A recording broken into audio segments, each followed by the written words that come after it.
Hello and welcome to the Dare to Fail podcast. Again, I have another spectacularly special guest today, Mr. Sean Dillingham. He's gracious enough to take the time and do this interview here. He is an actor, stand-up comedian, a writer, a producer. He's appeared in over 100 plus commercials and 60 plus films. 18 national TV series. He's had network television appearances on Operation REPO, Discovery ID, Buried in the Backyard, The Night Shift, Longmire, Brooklyn Nine-Nine, This Is Us, There's Johnny, Yellowstone, and Better Call Saul. So he's a special guy. He's taken his time to talk with us today. How you doing, Sean? I'm good. I am breathing. I'm finding my happy place. We did have a little bit of technical issues here, so this interview almost didn't happen. But I'm so glad that it did. And I thank you again for taking the time, sir. Yeah, my pleasure. Thanks for having me. The only thing that I have that's really not correct on my bio anymore is stand-up comedian. I did that for a lot of years, but I have since sort of retired is a strong word, but I've put that on the back burner. Put it on the back burner. I saw some of your videos on there, man. You were really, really great. But I love to hear the word "were." You used to be so good when you were. Okay, yeah, you're right. I should have said "are." That is totally my bad. But no, it's just something that I used to do that I just sort of. I graduated beyond it. You know, I had a stand-up act for years that I toured with and played places, and I got to the point where I wrote the jokes, and I was even sick of hearing them. And I was like, I have to do something different. And I had a background in improv, so I said, well, I think I'll just go up and I'll just improvise it. I'll wing it. I'll ad-lib it. I'll talk to the audience because, generally whatever they say or come up with will be much funnier than anything I could have ever written. And I found great success with that, and I had a lot of fun with that. I did that for a couple of years, and then it just got to the point where I was like, well, this just, it's just not doing it for me. And, frankly, if I feel that way, I shouldn't be going on stage. If I'm kind of like, And I think you have to always be evolving. And the wonderful thing about acting, and I did it when I was in elementary school, high school, community theater, semi-professional theater, and then commercials and all that stuff. The wonderful thing about acting that keeps my attention is the fact that every time I'm on a job, it's something new. Right. Stand-up comedy is like I'm always on stage telling the same jokes, doing the same thing. Whereas acting, I can go, well, this week I'm a cowboy. Next week I'm playing a mobster. The week after that, I'm a sailor. The week after, it's always something different. And it keeps my attention. It never gets boring. It never gets boring. It's a great challenge, too. And that's what I like about it. It's always something new. So how long have you been acting? Pretty much all my life. Again, I was a painfully shy kid and was put into, didn't volunteer, was, when you're in grade school, they're like, you're going to be the tree. So I was put into a play in grade school, and I thought, oh my gosh, this is fantastic. And I learned very early on that I sort of disassociated myself with what I was doing on stage. It wasn't me up there. It was this character up there. And so I found freedom in that, and I could act how that character would act. And so it was a great release, still very quiet and private off stage, but on stage, I could let loose. And so, that was sixth grade. What are you there? 12, 13? Yeah, about roughly. And then it just went on from there. And every time I would get a reaction when I was in a school play, whether I was, acting like a lawyer where I was actually improvising my lines at one point in the play, much to the chagrin of my drama teacher, but the audience laughed. And then in high school, I did a play called The Ledge, and I actually played a pastor, a priest in this, which that garnered a lot of laughs. When I walked out, people were like, "Oh, you've got to be kidding!" And when I heard that reaction, I was like, "Ha, this is great! Right. This is great!" So intoxicating, isn't it? It's very, very addictive. Addictive is the word. Yes. And then I think at some point, if you do it long enough, it shifts. Where I don't want to say that you don't care about the audience reaction, but what you look for more over time as you hopefully evolve is you look for a satisfaction within yourself. Like, you know what, Right. I'm happy with that. I've had, every actor likes everything I do is magical, but I've had just a few moments where I was, this sounds very artsy, but lost in the character, consumed by the character. I was so in the moment and just focused on the need of my character that it felt like an out of body experience. Where Totally. even when they said "and cut," I looked at the camera. I was like, "That felt pretty good, man. That was, Yeah.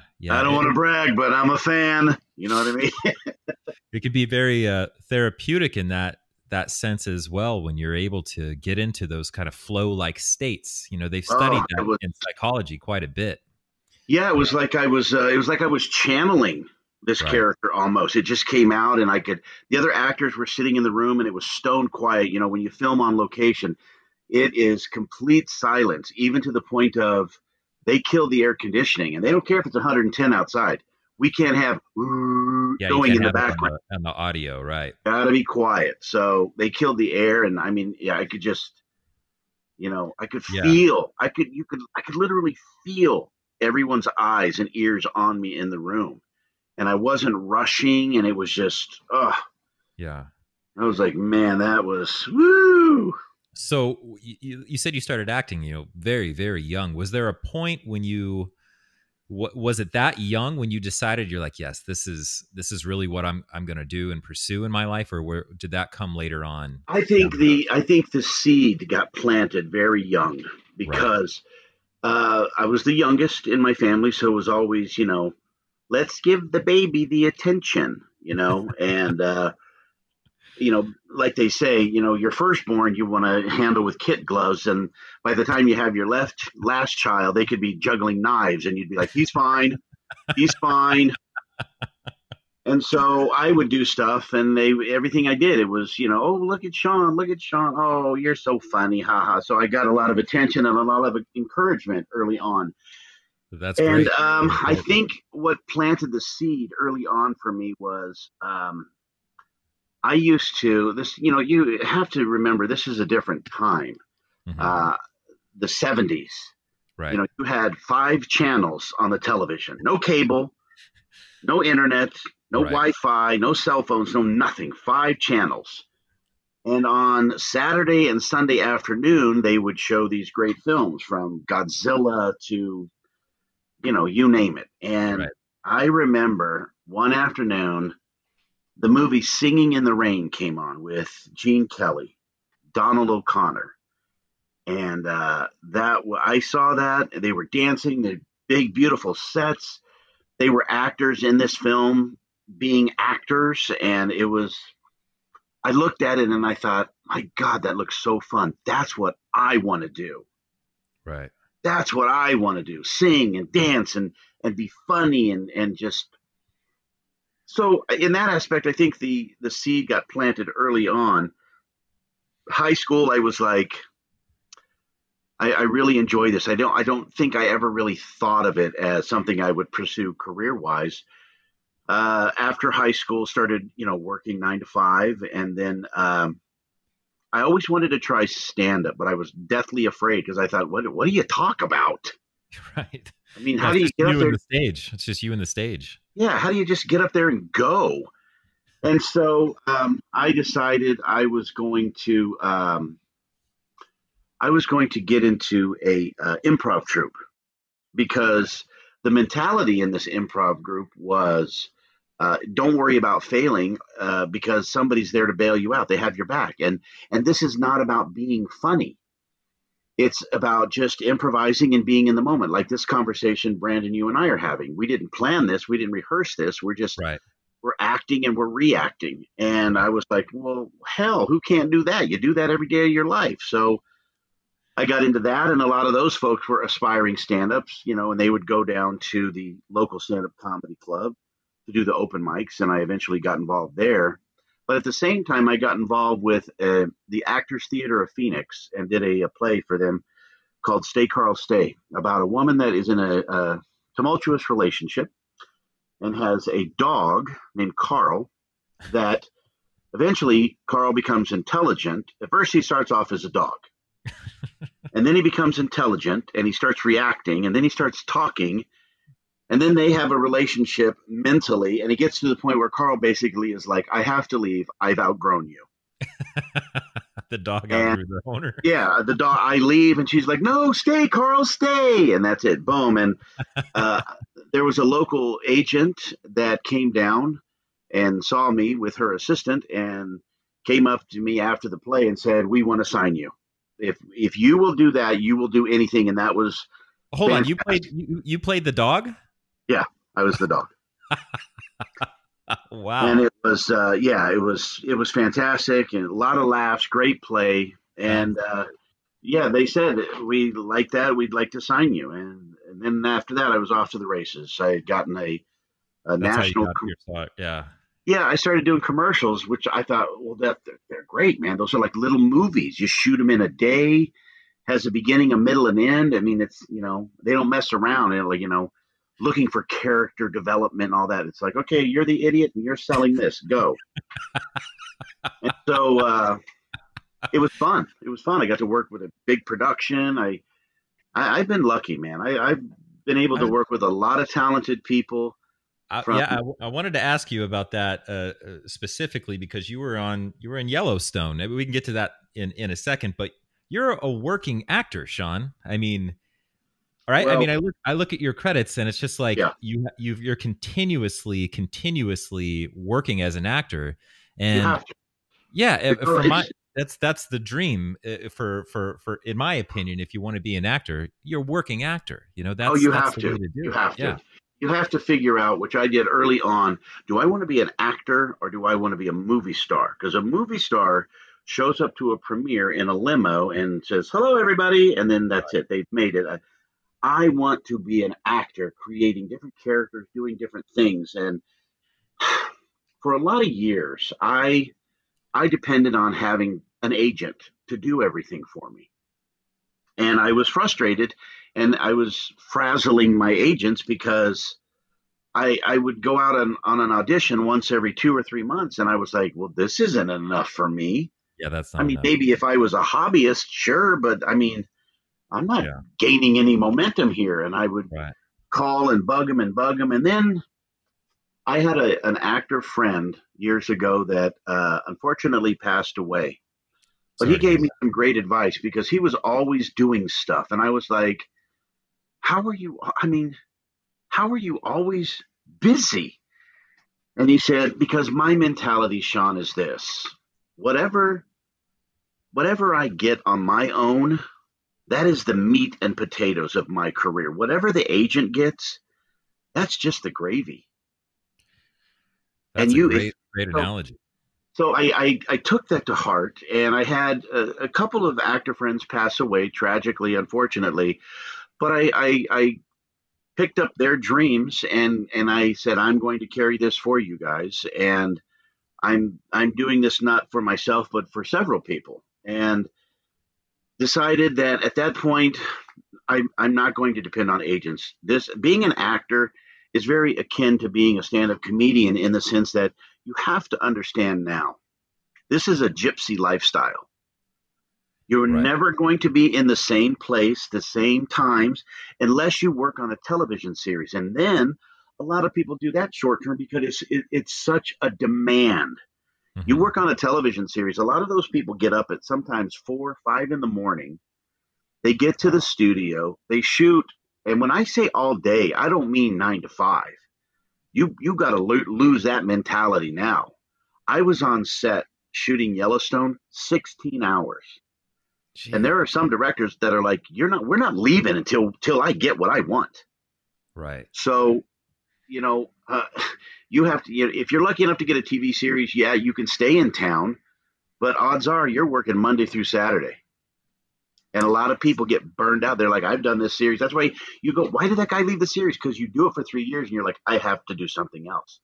And sometimes a television series, that's a killer. I mean, nobody on Seinfeld has really gone on to anything else. Nobody on Friends has really gone on to anything else. Nobody on Cheers has really, and a lot of people go, well, actors make so much money. Yeah, you know why? Because they know they have a very short lifespan. That if you're lucky enough to get that brass ring, this may be it, baby. This may be it. You may have a year, 2, 3. So when people go, they're making $1 million an episode. Yeah, because this short 3-year span, that may be it for their career. That may be it. And so I just decided I'm going to hustle will be my middle name. I have 5 agents across 5 states, and Avis Budget Rent-A-Car loves me. And my mentality was, if my agent called me on Wednesday and said, Friday you have an audition in LA, I go. I'm there. Right. I get a rental car Thursday, I'm there Friday. No excuses. And a lot of people, 99% of the people go, oh, well, I don't have money, I don't have the car, I don't have the time, I can't get off work. Then don't do this. Then don't do this. Because if you're not willing and able to drop everything and go, you're not going to make any strides in this business. The odds of employment are very, very low anyway. And you're going up against a lot of people that are your type as well. Yeah. The least you can do is be dedicated and get your ass out there. If I have to go to New Mexico, Vegas, Utah, California, I go. And that's how you have so many credits. Yeah, you have to, and sometimes my wife will ask me to slow down, that, you already have 4 or 5 things. And I'm like, yeah, do you know why? Do you know why when I land something the next day, I'm still submitting online for other things? Because I want to be working. I want to do project after project after project. I don't want to do a project and then 3 months later go, I think I'm going to do a movie now. Who has time for that? I want to stay busy. I don't want to be an actor that does 3 things a year or 2 things a year, and that's it. That's not enough for me.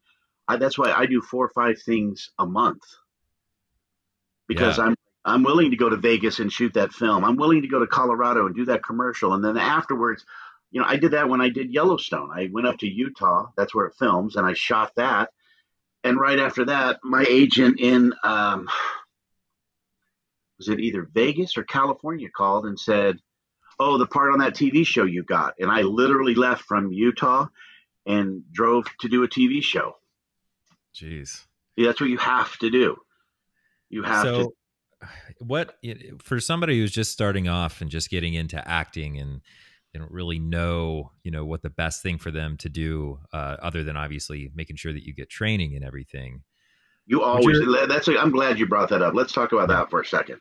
Okay. You always have to be training. Mm-hmm. Understand now, as an actor, if you're not acting, you should be training. You should never get to the point where you think, I know it, I got it, I know it. That's a very lazy, dangerous creature.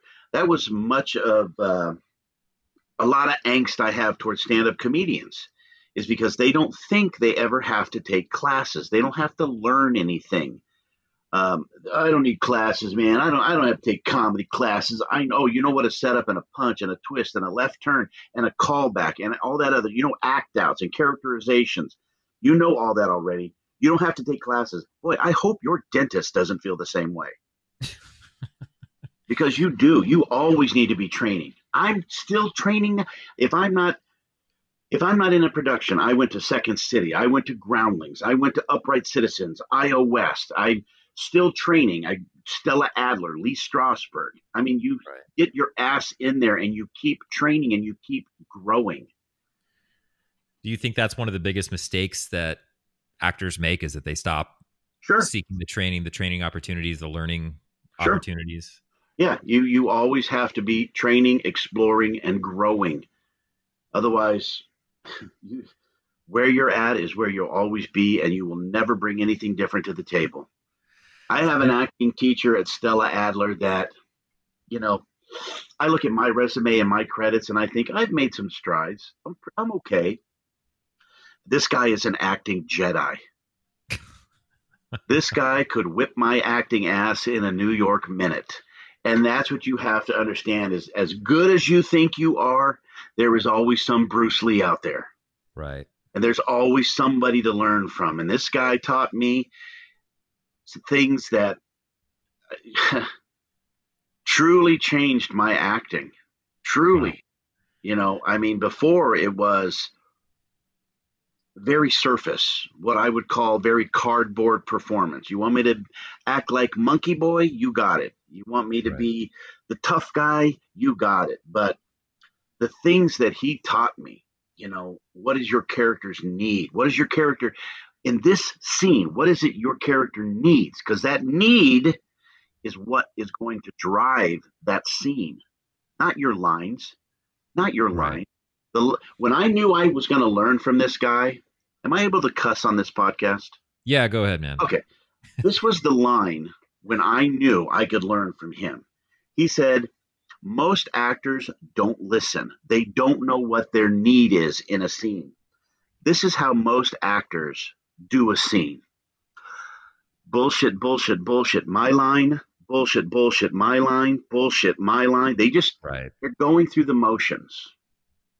And he's like, we're going to get much deeper than that. And let me tell you, he opened up the sky to me. Right. And it's changed my acting tenfold. Tenfold. A lot of people think that acting is just memorizing lines. No way. Maybe when you're in grade school. When you're in grade school. And let me tell you something. Let me tell you something, Brandon. Yes. I've done a lot of things, commercials, TV shows, and I'll tell you something. I feel like probably just in about the last 3 to 5 years that I'm just now starting to get it. Wow. It just takes that. You have to go through that much. It's like when you're 50 and you hear a 20-year-old speaking, you're like, this is so ridiculous, because you're a child. You don't even speak from experience. You speak because you heard other people say those things. Right. I want to learn from somebody who went through it, who walked the walk. And so, acting before this was very, very, very cardboard, very surface. So you'll have to always be training. If you're not acting, you should be training. Always. Absolutely. So and training, listen, Brandon, training does not mean acting classes. Training means go out and hike, go out and learn how to mountain bike or motorcycle ride or life experience. You're talking about having a genuine life experience. Because yes, first of all, you never know when there's going to be a call for that particular skill. And secondly, it just makes you a much more interesting human being.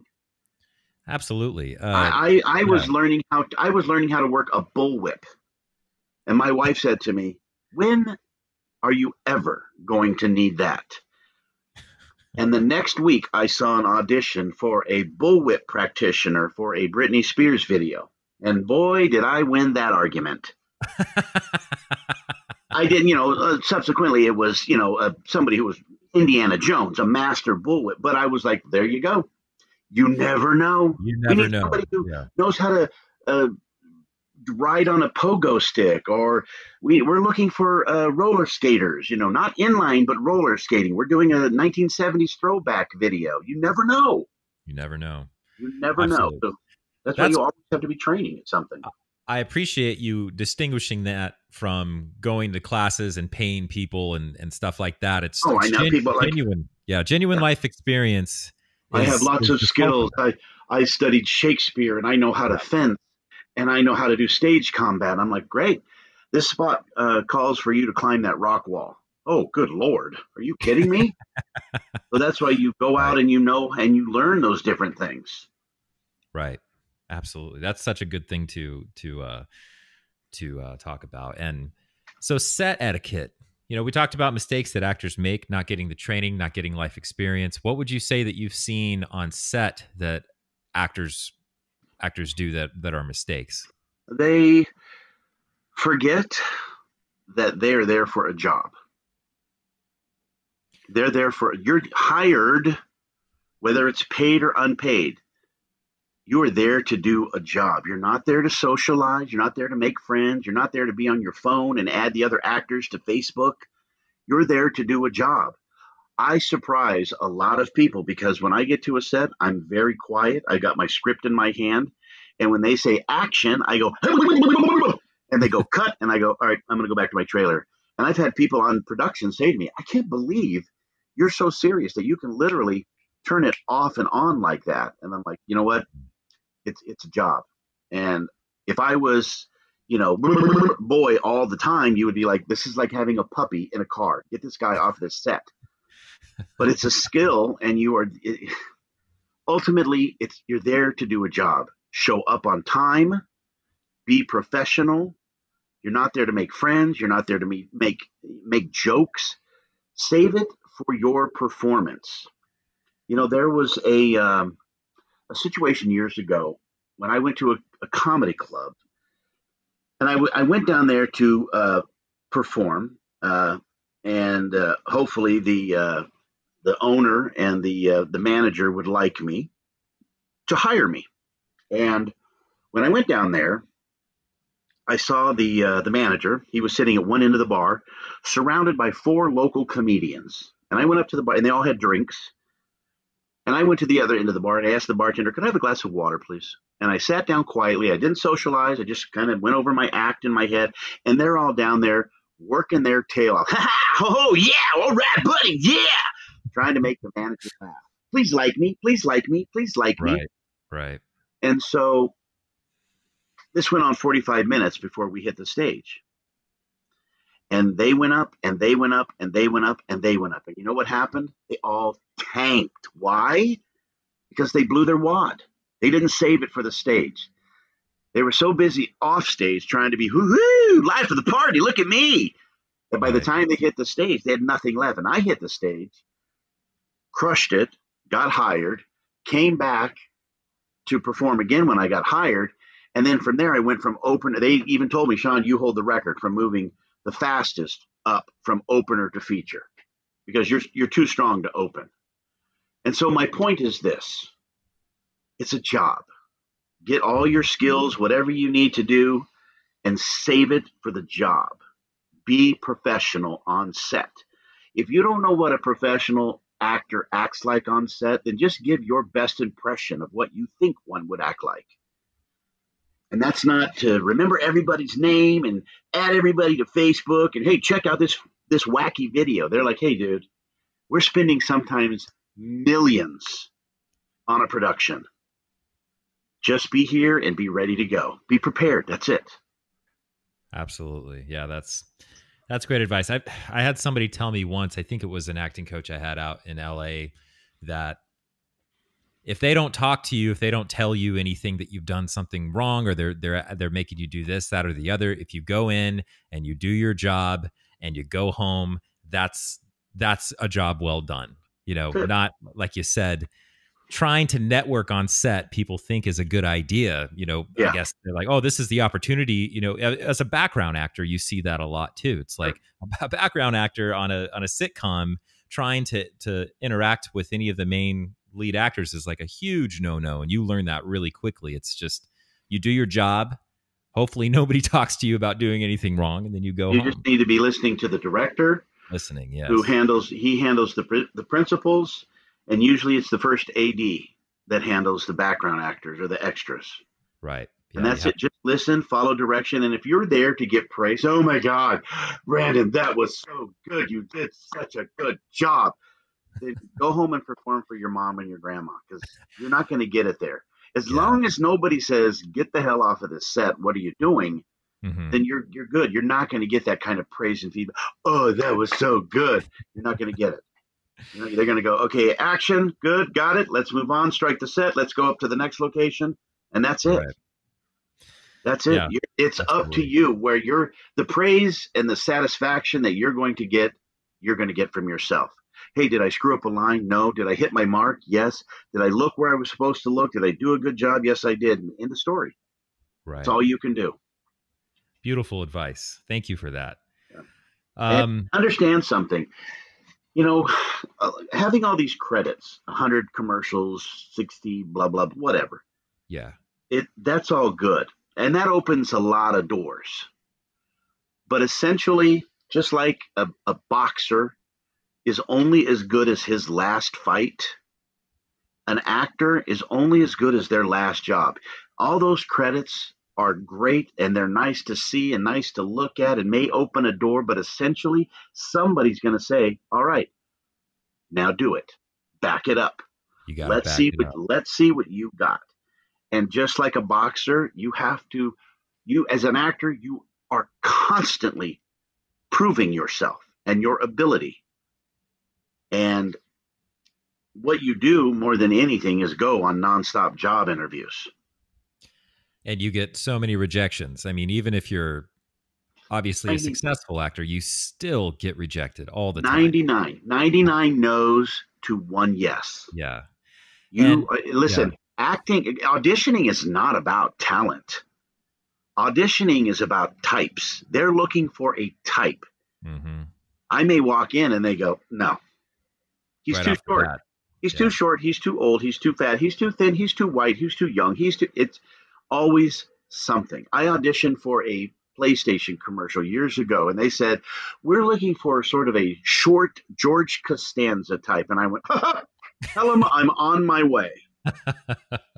And I went out to this audition in Los Angeles, and I walk into the door of this casting place, and there are, no kidding, probably 150 people, 150 guys in the audition room, this big giant space that looked like me. It looked like a goddamn cloning machine. And I was like, and some of the guys I recognized I'd seen some of these guys on TV series. Right. And I was like, oh my God. And I went in and they took us into the audition 10 at a time. Everybody had a number, 1 through 10. They said, line up against that wall. Here's the camera. When it's your turn, you step forward, you give your number, you say your name, you say the line, you step back. The ultimate cattle call. Cattle call. And I went to it, didn't hear anything.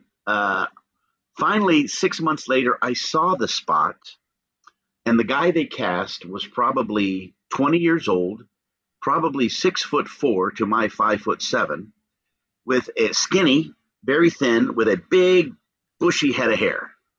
And all I thought was, it's probably the director's son. So acting and auditioning really has nothing to do with talent. It has to do with type. They're looking for a type. And what changed my auditioning, and this is the big secret, is for a lot of years, and I know a lot of actors that still do this, I went in desperately wanting to land this job. God, I want to get this. It pays a lot of money. It's a lot of exposure. I really want to get this job. I really want to land it. That was my attitude. And that still is a lot of attitude with a lot of actors that I know. Okay. But when I changed my mentality to, I don't care about the job. I don't care about landing it. What I want to do is I'm going to go into this like this is just, they have allotted 5 minutes to me for a little performance piece that I can just go in and not necessarily show them what I can do with this spot, but really what I can do, period.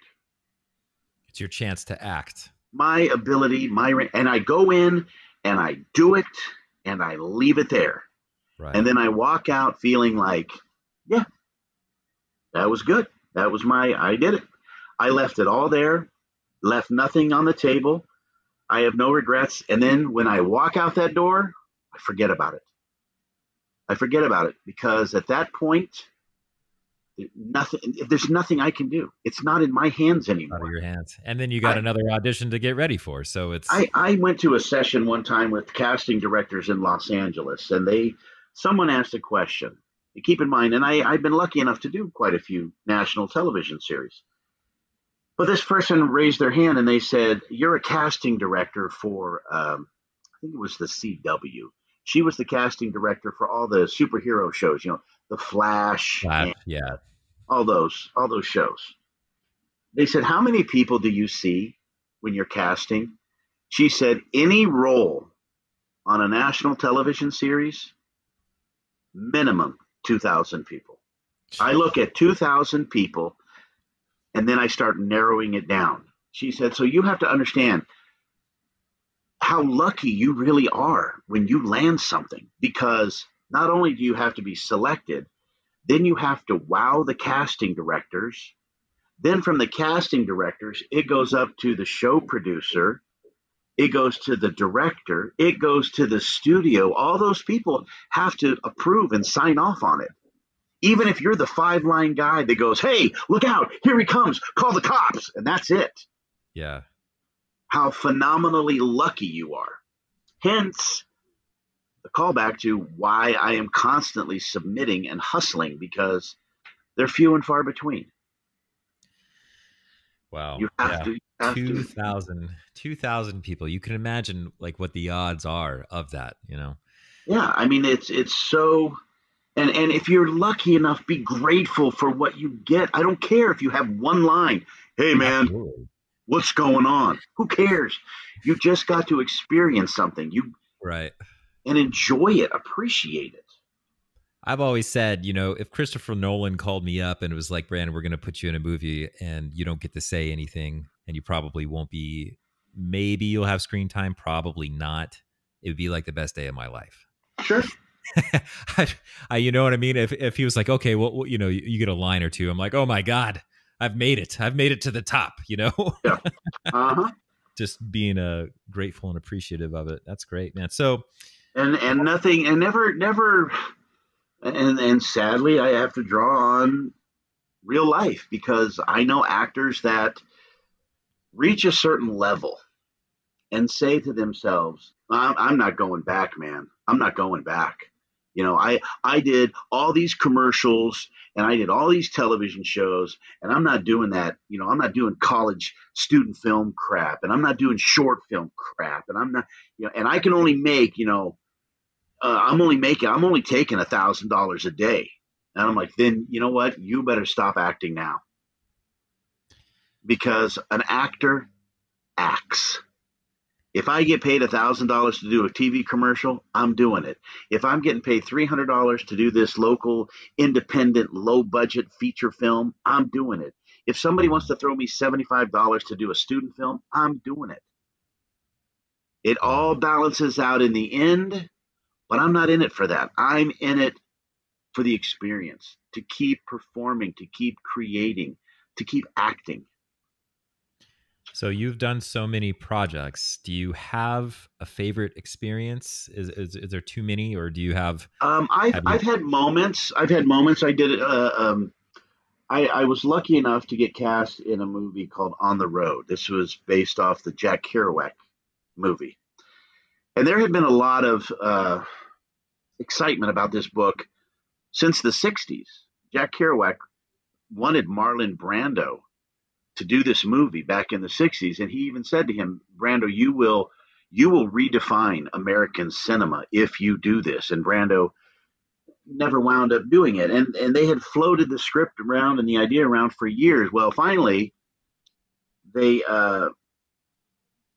decided to pick up and move forward with the production, and I had a small part in it, and this had a lot of marquee names in it. I mean, Kirsten Dunst and Kristen Stewart and Viggo Mortensen and Steve Buscemi and Amy Adams, Sam Riley. I'm looking at it right now. All the people in it, and Wow. I was lucky enough to have a piece in it. And the director is a Brazilian gentleman named Walter Salles. And I went in and I auditioned for this, and I think I had 2 or 3 callbacks. And Now, keep in mind, remember the names that I dropped that were in this. Viggo Mortensen was in it Yeah, too. I don't know if you yeah, said that. yeah, Viggo Mortensen. Yeah. So, I have my scene, and I'm lucky enough to be, it's the 1950s, and I'm the foreman of a cotton farm, and I kept making a joke, like, I am the face of racism in this movie. And, but here's the moment that really stuck with me. Big production, a lot of names. I am Joe Nobody. And I show up to the first day of shooting, and we're meeting in far, far west Phoenix at this big warehouse. And in this warehouse, there's 100 extras, background actors in there, getting all made up, and there's makeup artists. And I mean, there must have been 150, 200 people in this building. And so they say, Sean, come on over here, have a seat in the makeup chair. And they had a trailer for me. I was like, wow, don't I feel like big stuff? But they're like, let's go ahead and do your makeup. So they do my makeup, and I'm sitting in the makeup chair, and in walks the director, Walter Salles, 50 feet away. This room full of everybody. And he's flanked by 2 production assistants on either side of him. And he walks in, and he looks around, and our eyes meet, and he gets this big smile, and he walks over to me, and he, as the director, not me, he's the director. Yeah. He walks over to me, extends his hand and shakes his hand. He goes, Sean, it's so good to see you. Thank you so much for being in my movie. I'm excited. We're going to have so much fun today, but thank you again. And he walked off, and I was like, are you kidding me? I was like, that's how I'm going to be. Because for that guy to do that, and I'm nothing, for him to do that, I was like, man, what an impact to make somebody feel like no matter the size of the role, everybody's important. Everybody's important. Everybody matters. And that was a moment that really, really stuck out with me. Yeah, Yellowstone did as well, because that was a long, long work day, man. 16 hours. And did you work directly were you on set with Kevin Costner for that? No, I worked with all his ranch hands and all that other stuff. He wasn't filming that particular day, but that's not very surprising. You get the people don't really understand how movies and television shows are made. They don't know what a stand-in is. Kevin's in his trailer. He has a stand-in that looks exactly like him. He's the same height and everything. He stands on the set while they adjust the camera, the sound, the lights. So the other actor doesn't have to actually go and they don't want the star standing there for 30 minutes while they adjust everything. Right. And then they tell the stand-in, okay, move, bring in the star. Kevin walks in. He goes, all right, here we go. And cut. Perfect. Back to your trailer. Let's get the stand-in in. I mean, they're on set.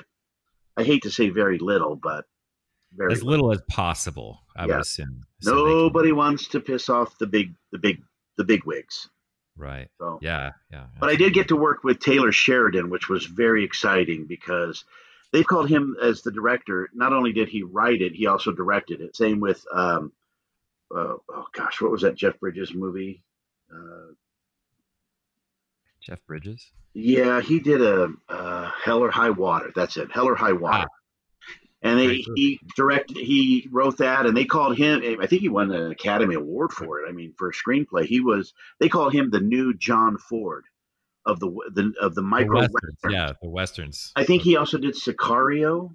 I mean, he's done some stuff. So, I hate to say, Wind River, I hate to say, Yellowstone was cool. But for me, it was, working with Taylor Sheridan was like I want to work with that guy. So he's a writer and an actor. Yeah. Oh, wow. Yeah. Started off as an actor, and then I don't know to how much success, but I know that when he wrote his screenplays, there it went. And that's why I say, you never know in what shape or form your success is going to come in. Take lots of classes, get lots of training. Maybe you're not in the end going to be an actor. Maybe you're going to be a teacher. Right. Maybe you're finding it frustrating to be an actor. So you pen a few screenplays and then they get picked up. You never know. So do it all. Do it all. It's great advice. I mean, with the current pandemic and the situation of everything, and LA is being closed down. I was actually living out there when this happened, and I moved back to Phoenix to be with my family while things were going on. And now I'm meeting some of my friends, and we're talking about, hey man, let's write a short film. And you should. And I know several actors that are doing the same thing, and they're like, yeah, I have an idea for a video and a web series. And I go, okay, well then here's the thing. Be like Nike and just do it. Here's the problem. 99% of the people talk about it, and it's a great idea, and we should totally do that. We totally should do that, and they never do. It's all talk. So stop talking, pick up the camera, and start filming. Well, I don't like the way it looks. Just start doing it. I have written so far about 7 screenplays, and I'm talking short films, a television pilot, feature films, and I still have 6 more ideas that I really, really, really want to do. But it's, you act, you write, you take classes, you constantly are moving. Have you ever taught any classes, Sean? I teach stand-up, and I teach improv, and I do teach acting classes, Acting 101, commercial acting, film acting, which are 2 different. Listen, not all acting is acting. When you're on stage, you have to go, good evening, everyone. I'm going to enunciate to the back row. And if you do that on film, you're going to look like an idiot. You're going to look like an insane person. Film acting is very small, and it's real. What they look for is the realism in film acting. Little things like don't blink, because when you blink, it weakens you on film. So you have to learn how to keep your eyes open as you deliver your lines. And I don't care if those lines take 3 minutes. Watch a film. See how little people blink. It's very rare. Yeah. Commercial acting, it's excited, energy, smiling, because I've got 30 seconds to tell you how excited I am about this product and why you need to get it today. It's all about being animated. These are all different animals. Yeah. And so not all acting is the same. An actor is acting. No, it's not. That's said by somebody who knows nothing about acting. Was it Michael Caine? I'm sure you obviously know who Michael Caine is. His documentary when he was talking about acting in film. Yeah, acting in film. And he said acting for the stage is like surgery with a scalpel, and acting for film is like surgery with a laser. And that always stuck with me, because the things that you do on camera, it picks up everything. It does. Everything. You don't even realize you're doing a lot of the stuff half the time, and then you see it, you're like, oh man, I didn't even realize I was moving that much. Which is why it has to be real. It has to be real, because a camera does not lie. It does not lie. It will tell you if you're too fat, too thin, too far, too close, if you're being real or if you're being fake. It'll pick it up. And you have to know these things. I mean, the toughest thing about acting, and even Jack Nicholson talked about it. A reporter asked him one time, what's the toughest thing about acting? And he said, relax. Learning to relax. Because most people come in and they go, yeah, I want to do a good job. I don't want to mess up. I don't want to forget my lines. Where's my mark? Where do I look?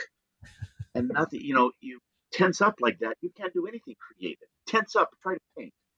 Tense up, try to write, try to draw. You can't. You have to be relaxed. I don't mean not care. I don't mean you can't go in like, to hell with it. So they're spending $1 million a day. Not my money. You can't go into it like that. You just have to relax. You go, okay, the pressure's off. I got the job. I'm here. I know the material. Now let's just relax. Forget the fact that I'm looking at Andy Samberg. Or forget the fact that I'm looking at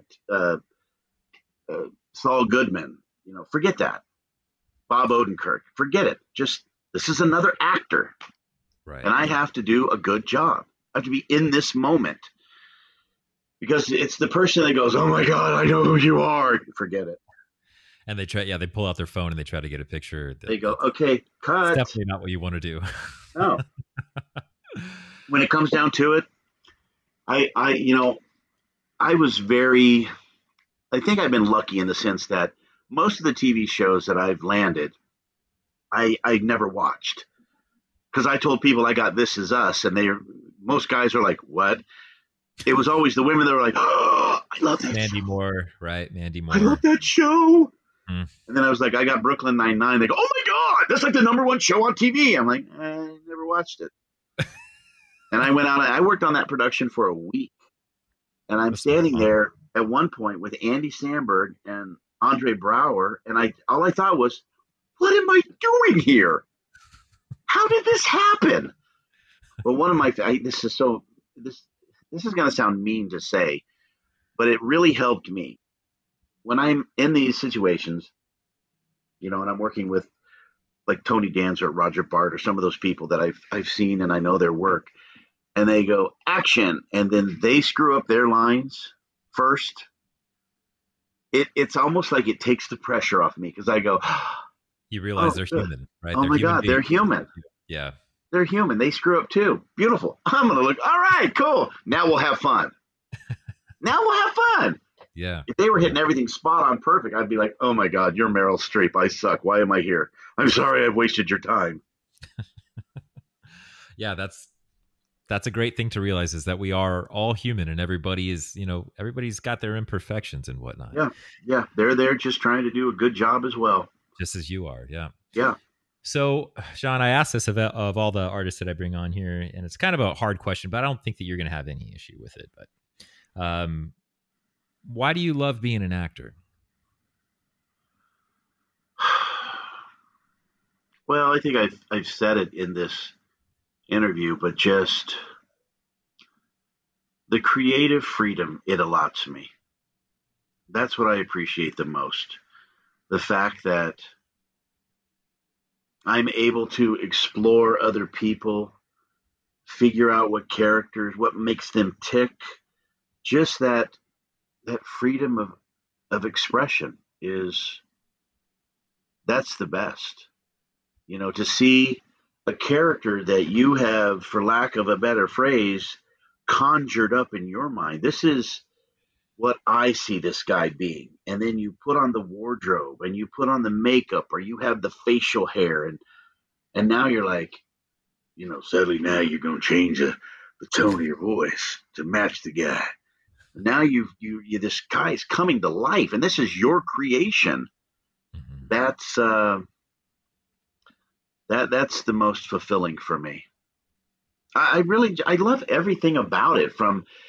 I still get excited when I see an audition notice and I submit for it, and then, oh my God, they got back to me, and they want more information, and then now they want a self-tape, they want to audition, and then, oh my God, I landed it, we're going to New Orleans, we're going to Houston, whatever. It's from beginning to end. It's still a thrill. I can tell that you really love it, and I do. that automatically is so intoxicating.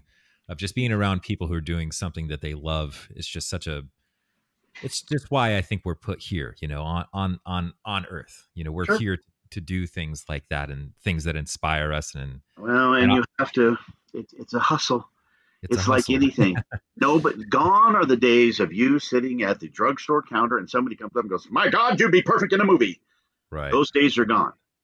And now you have to get out there and hustle it. You have to be your own best salesman, because nobody's going to push you like you will push you. And we have never lived in a time with more opportunities for actors.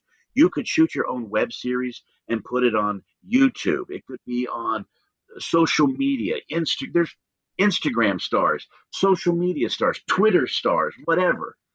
You have more. You can get. I've shot short films of my own. I've got them on Amazon right now. There's never been an opportunity. And the problem is people just talk. They are 99% talk, 1% action. And you've got to plan, put it into action. Stop talking. Be like Nike. Just do it. Sean Dillingham. So how can people find you? They can't. Leave me alone. Quit bugging me. Do you have a personal website or anything? Or I have social media, and I am one of the most least social people, and I'll tell you why. And people sometimes get their nose bent out of shape with me. I have a Facebook. I probably have the smallest amount of people ever listed on Facebook. I'm connected to about 300 to 400 people. And who are they? They are writers, directors, producers, casting agents. I have people, friends, comedians, actors that send me friend requests all the time, and I don't accept them. You know why? I'm Why? on Facebook for one reason, and that is to get work. You know what I post on my Facebook page? Commercials I did, auditions that are coming up, callbacks. Here's a film I did. Here's a commercial I shot. Why do I do that? Because the people that I'm connected to see it, and people want to work with people that are working. It's a tool. I'm not there to make friends. Right. I'm there to put my stuff out and connect to the right people that will allow me to continue to do what it is I love to do. So, do I have friends? I would say I'm friendly with people, but I'm there to look for work. That's what I want to do. I have a website, SeanDillingham.com. You can, find it and check out my stuff there, or IMDB. And other than that, I use these tools to help me progress, and that's it. And Social I media as encourage a tool. Yes. I Absolutely. encourage people to do the same thing. I'm there to, would I rather go to a movie or would I rather work on a movie? Well, I would rather work on a movie. So that's Right. what I'm constantly doing. This is not a career. This is an obsession. And it has to be. It has to Right. be. Yeah. Because you have to be the kind of person that is submitting constantly, nonstop, 7 days a week, and then you get the call and you get in your car and you go. So, Absolutely. Wow. hey, everybody, it's Tony Robbins. I actually know where that's from. That's from Tommy Boy. That's right. Yeah. No. I know Oh, my wait, movie. was it? Oh, yeah, I thought that was from Shallow Hal. Nope. That Yeah. was, well, there might have been something similar to that, but it's when Chris Farley and David Spade are sitting down at that diner and David Spade's giving him like the spiel about you should sell like that. And he's like, hey, everybody gets Tony Robbins. Yeah. I love movie quotes. Remember our motto: we don't take no shit. No, we don't take no prisoners. No, we don't take no for an answer. Exactly. Got it right, David. I'm an idiot. Sorry. Okay, Sean Dillingham, I think we're going to leave it at that for today. You have dropped some huge wisdom bombs on us, and I hope it helps. I hope it helps. It's helped me, so I'm sure that it will help other people as well, sir. And I thank you so much for taking the time to come on here. I mean, I truly appreciate it, my friend. Thank you. Thank you. It's a blast. I appreciate it.